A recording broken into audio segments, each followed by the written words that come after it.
Hello, hello, and welcome to A Slight Chance of Adventure, a Pathfinder 1st Edition campaign diary podcast. My name is Tyler. I was the DM of this campaign, and with me... Hello, I am Gavin, and I was the player of this campaign. That he was. This campaign revolves around a isolated archipelago by the name of Wakatupi, and a disaster that is coming to that archipelago, and all the crazy things that happen leading up to that disaster, and our players caught up in the middle of all that, trying to do their best. Last time, they fought a void beast that was attacking the island of Wanatuma, the last of 3 that they had fought, and they successfully killed it. And then they saw a figure fleeing from that fight, and so they chased that figure and saw them fleeing on a boat, and it informed Tuzma, and that's where we left off. So you guys woke up in the Broken Plank Tavern, another name I quite like. I enjoyed coming up with the tavern names in this campaign, I think. I feel like most DMs probably do enjoy that, though. I just absolutely could not. That's why I never DM'd into a big town, because I would have to come up with more than one name. Right, yeah. Yeah. So you guys bought breakfast and Fierce for the first time. Played banjo. I'm sure he did great. I always know the player would just love to just be like, anytime there was free time, I play my banjo. That's what Fierce did in his downtime. Is he played banjo. A man of simple tastes. Yes. He really liked it. So you guys spent some time wandering around Hintella buying some new equipment. And it says here, Orcus got a new bow. Fierce got a new Earthbreaker, which is just a big hammer, which is what he wielded. And Elika commissioned a Masterwork Spear. Because I think at this point, the player didn't quite understand that his character was not capable of really hitting anything for anything.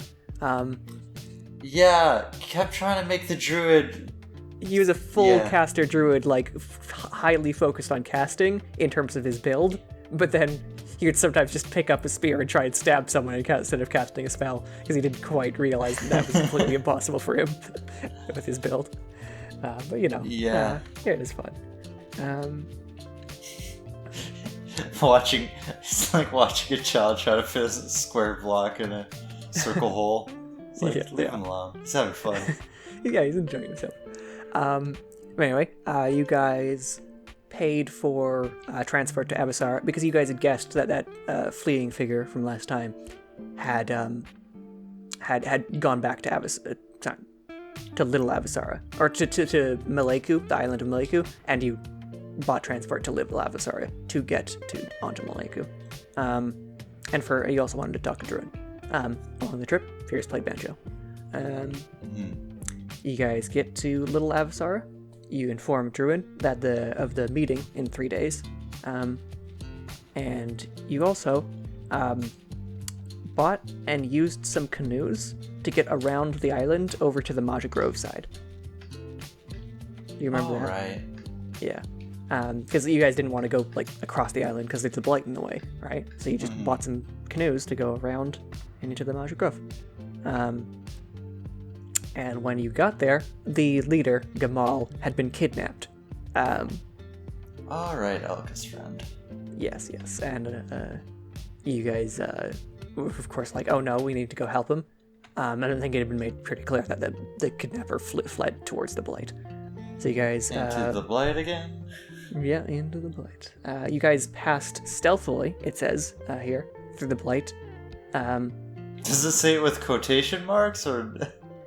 No, I just passed stealthily through the blight, so I guess you guys actually did. I don't know, because this one went smoothly. There are some less smooth passes in the future, though. And as you got through the blight, there's regular jungle. There's what you had seen before, which was what most people refer to as a blight, which is the bunch of gooey, gray, blackened plants. And then once you get past that a bit, a couple miles maybe, there's just completely dead land. No plant life at all.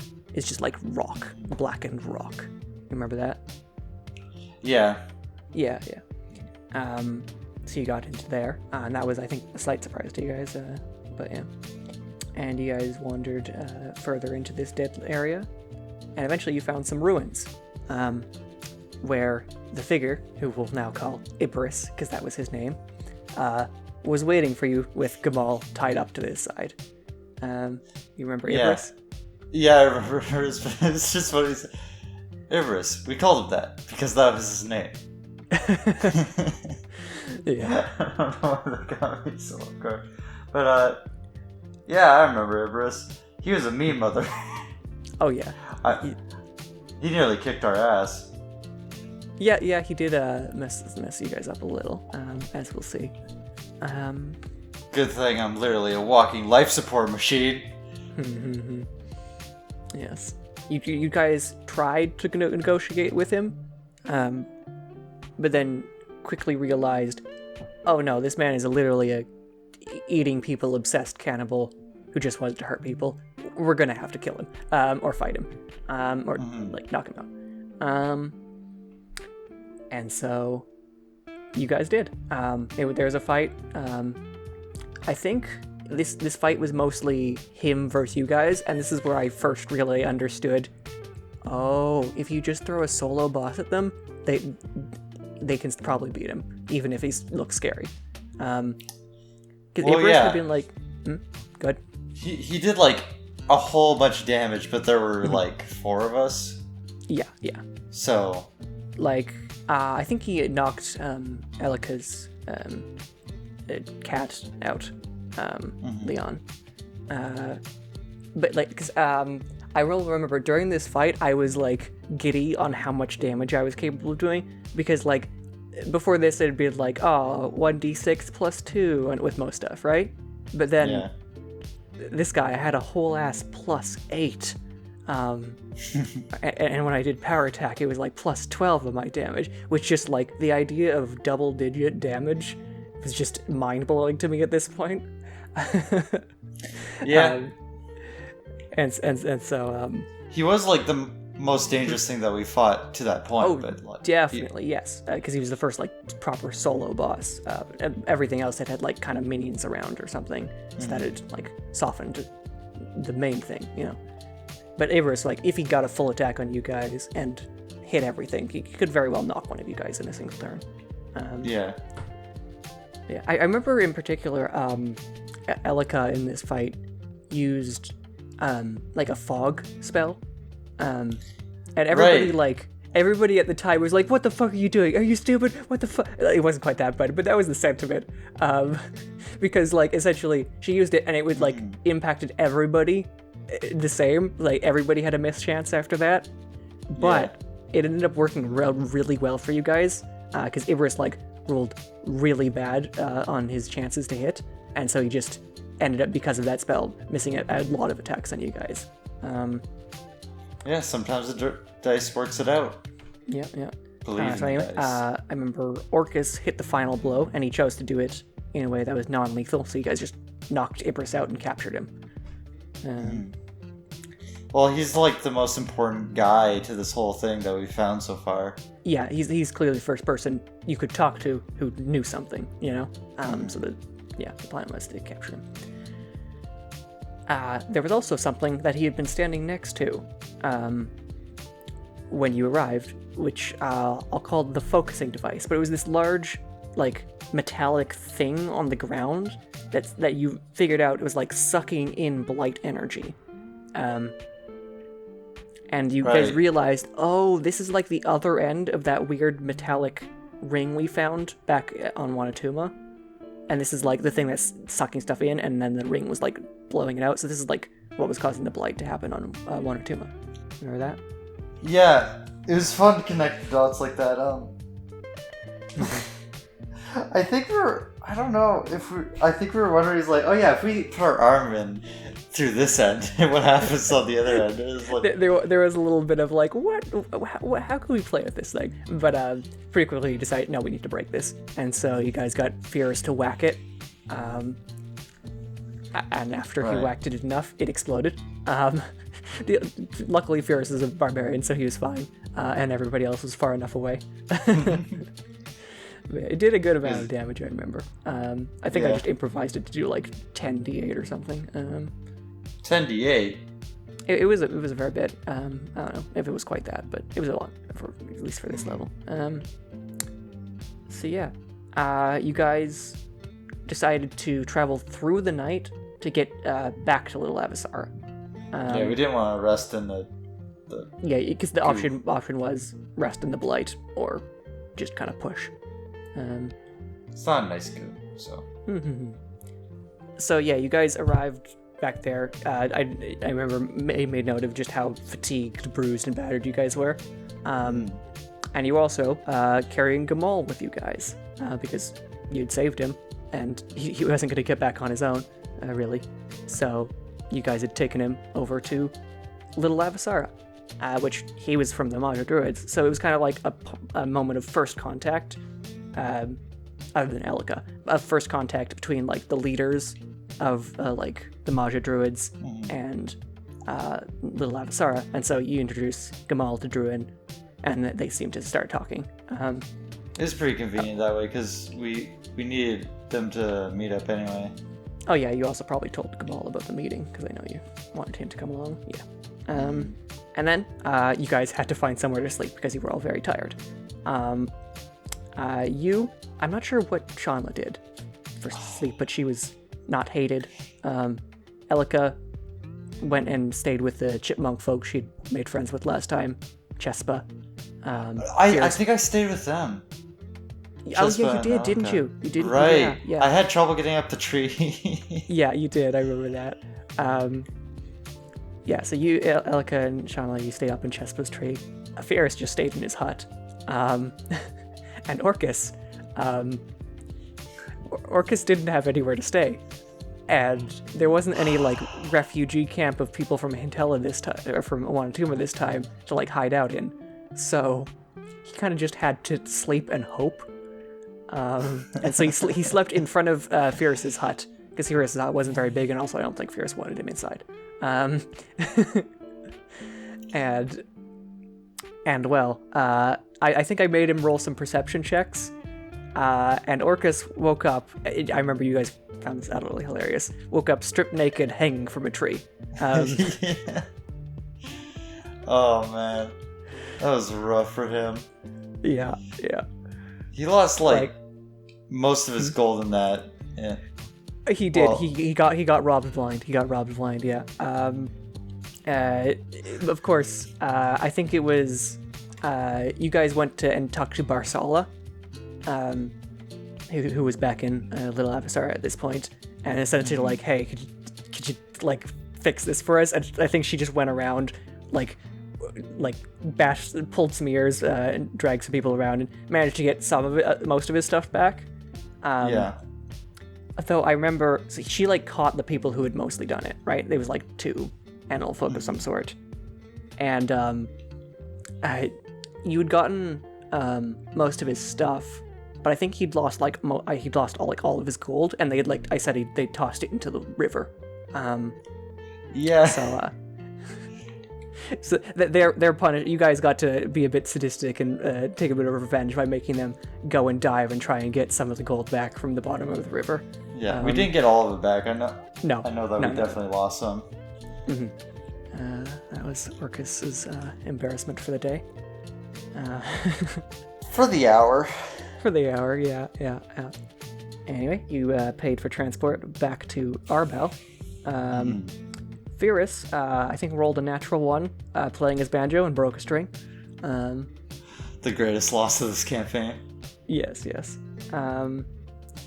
And apparently here, Orcus asked Shanla a little bit about her visions. I don't remember that. I just remember... I do think he must have asked about them at some point, but I remember the question that kept getting asked of Shanla was, oh, what god do you follow? Or, you follow Vita, right? Mm-hmm. And it was like, no, just because I'm a heel bitch doesn't mean I'm a heel bitch of the heel bitch, okay? No, I didn't. Shalna didn't really have a god that she believed in. Mm. And if anyone, it was going to be Hestia. But Hestra, yeah. Hestra, but no, she wasn't really religious. Yeah, you were definitely very friendly with the followers of Hestra. Very quickly. I didn't really, hate any of the religions. It's just she wasn't religious herself. Anyway, I think you guys actually asked around and found out where it was you were supposed to meet for the what building the meeting was in, because I don't think you guys had gotten that information yet. And then it says you guys stayed in the whiskey farm again to sleep, and Elika had another bad trip. She did not learn her lesson. No, she did it, and I honestly don't remember what this one. I think it was very quick. I essentially I think I just said like, oh, you just are paranoid for the whole night. Because like she didn't roll as low on this one, but she still rolled low enough that it was definitely a bad trip. And I think after this she pretty much just swore off the Mind Fuzz mold, which I was a little sad about, because I was like, oh, I had some ideas for like if she had a better trip, but she just kept getting bad ones. To be fair, sometimes the dice just speaks its word. You gotta be like, okay, I understand what you mean. Oh, great gods of the dice. Yes. Next time she might take that Mind Fuzz mold, a meteor might have fallen from the sky and destroyed us all. Who knows? Yeah, who knows what the Mind Fuzz mold could do. At this point, 1 week and 2 days had passed, and that was where we ended the session. So, again, no questions yet. But I thought this time I could talk a little bit about like the exact political situation of the archipelago, because I don't think that was even made that clear in the campaign ever explicitly, and so far they haven't talked about it here. Well, we knew slavery's bad. Yes. And there was people who didn't like slaves and people who liked slaves. But yeah, essentially how it was each island operated pretty much autonomously. No island really had control over any other island. If anything, the furthest north island, I forget its name at the moment, and Wanatuma, had some decent ties. So those two were kind of tied together, but they were still separate. It's more like their leaders would talk to the other leaders of both islands a bit. So yeah, there's like 4 independently functioning islands, some with larger populations than others. And they're kind of pulled in 2 directions also, because the main outside influences are from the north, from the continent of Astoris, is kind of like influencing the furthest north island mainly. And so there's like a lot of trade, and that island was definitely the richest. You guys haven't been to it, of course, or else I don't remember the name. Yeah, I thought we were there. Shanla, it had been established that Shanla stopped there on her way. Like, that was where she arrived first, and then she heard about the festival and was like, oh, that sounds cool, and headed over to Wanatuma. Okay. But the players hadn't, you guys in campaign hadn't been there yet. You'd only been back and forth between Wanatuma and Maleku so far. And then pulling you guys from the archipelago from the south was Avasara, and the slave trade is mainly what that was.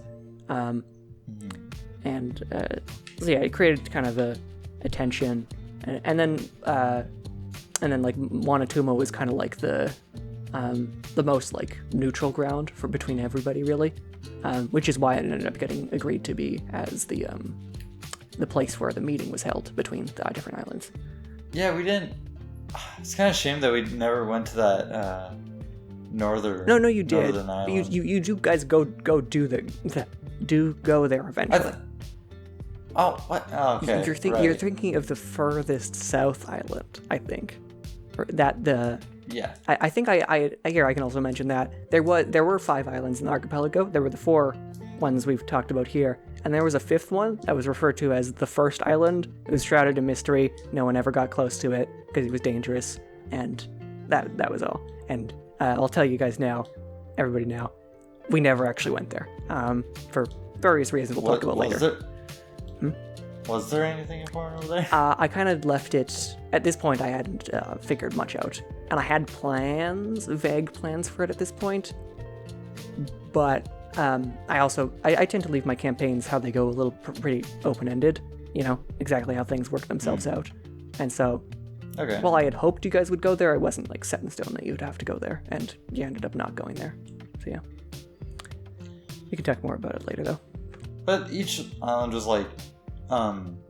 unique, but I suppose that's from their independence from each other, right? Yeah. Each one had their own influences and ideologies, really.